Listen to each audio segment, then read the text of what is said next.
నమస్కారం అండి.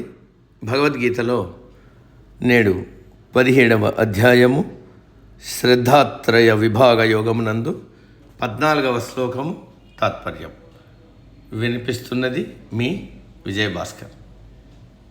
దేవద్విజ గురు ప్రాజ్ఞ పూజనం శౌచమార్జవం బ్రహ్మచర్యమహింసా చ శారీరం తప ఉచ్యతే. తాత్పర్యం: దేవతలను, బ్రాహ్మణులను, గురువులను, ప్రాజ్ఞులను పూజించడం, మానసికంగాను శారీరకంగాను శుచిగా ఉండడం, చక్కని ప్రవర్తన కలిగి ఉండడం, బ్రహ్మచర్యమును అహింసను పాటించడం, వీటిని శారీరక తపస్సులు అని అంటారు. తపస్సు అంటే ఏకాగ్ర దృష్టితో, నిర్మలమైన మనసుతో, అత్యంత శ్రద్ధాభక్తులతో చేసే ఏ పనైనా తపస్సు అని అంటారు.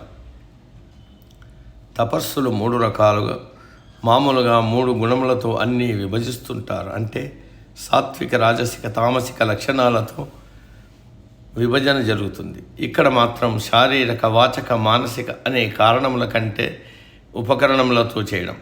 దీనిని త్రికరణములు అంటారు. త్రికరణములు అంటే శరీరము, వాక్కు, మనస్సు. వీటిని బట్టి తపస్సులను 3గా విభజించారు. ఇందులో మొదటిది శరీరంతో చేసే తపస్సు, రెండవది వాచికంగా అంటే మాట్లాడే మాటలతో చేసే తపస్సు, మూడవది మానసికంగా చేసే తపస్సు. ఇప్పుడు మనం శారీరక తపస్సు గురించి తెలుసుకుందాం. దేవతలను పూజించడం, ఆరాధించడం, అభిషేకాలు చేయడం, హారతులు ఇవ్వడం, నివేదనలు సమర్పించడం. మానవులు సాధారణంగా తమోగుణ ప్రధానంగా ఉంటారు. ఆ తమో గుణాన్ని మనలో నుండి పారద్రోలడానికి ఈ ప్రక్రియను నిర్దేశించారు. ఇప్పుడు దేవాలయాలు చిన్నవిగా ఉన్నాయి, కానీ పూర్వకాలంలో దేవాలయాలు విశాలంగా ఉండేవి.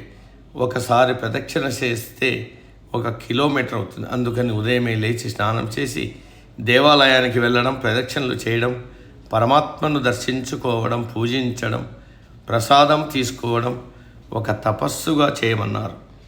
ఈ తపస్సు మనలో ఉన్న తమో గుణ ప్రభావాన్ని తొలగిస్తుంది. పరమాత్మ పట్ల భక్తి పెరుగుతుంది.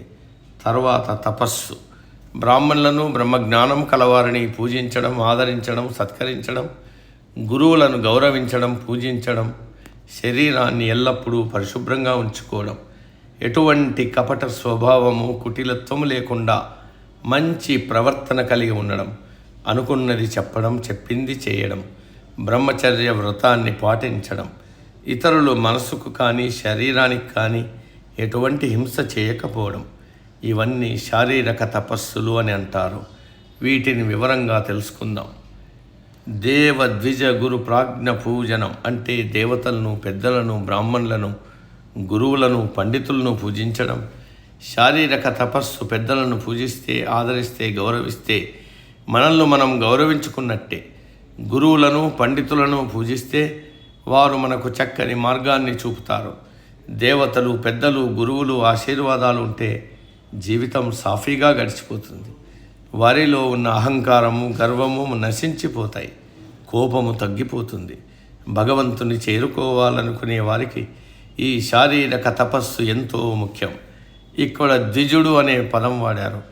ద్విజ అంటే 2వ జన్మ. ప్రతివాడు పుట్టగానే ఏ వర్ణానికి చెందడు. 7, 9, 11 ఏటు ఉపనయనం చేసుకుంటే వాడు ద్విజుడవుతాడు. ద్విజులు అంటే కేవలం బ్రాహ్మణులే కాదు, ఉపనయనం, యజ్ఞోపవీత ధారణ జరిగిన వారైనా ద్విజులే.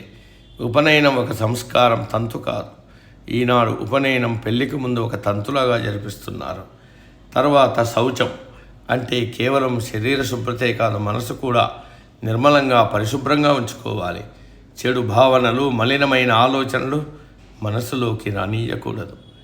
తర్వాతది ఆర్జవం అంటే మంచి ప్రవర్తన. కపటం, కుటిలత్వం పనికిరాదు. కపటపు ఆలోచనలు, దుర్మార్గపు ఆలోచనలు దూరంగా నెట్టేయాలి.